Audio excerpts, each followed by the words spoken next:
When the United States dropped the first atomic bomb on Japan, everything changed. A few years later, Russia developed atomic weapons of its own, and in the Cold War that followed, the world lived in fear of nuclear conflict. When you hear the attack warning, you and your family must take cover at once. Russia and the United States were eventually compelled to draft a set of rules to avoid catastrophe. But President Trump has announced he wants to pull out of a key agreement, the Intermediate Range Nuclear Forces Treaty. But Russia has not, unfortunately, honored the agreement, so we're going to terminate the agreement. We're going to pull out. But do we really need nuclear treaties? And should we be scared of a nuclear war? So first of all, what did the INF Treaty do? Signed in 1987, it didn't just cut the numbers of missiles that could be deployed, it actually banned a whole category of weapons, ground-launched missiles with ranges of between 500 and 5,500 kilometers.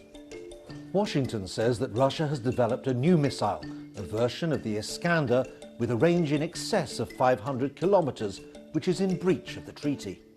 Moscow denies that it's broken the treaty, but the US and its NATO allies are standing firm. So what's going on?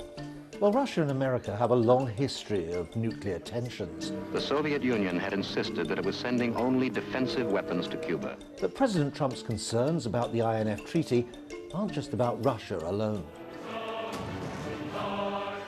China isn't part of the INF Treaty and has deployed large numbers of these weapons.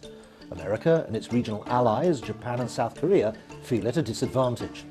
If America is out of the treaty, it can deploy and develop new intermediate-range ground-launched systems of its own. So what does this mean? There are fears that the whole system of arms control could unravel. Another key agreement, the New START Treaty, which limits long-range nuclear weapons, expires in 2021.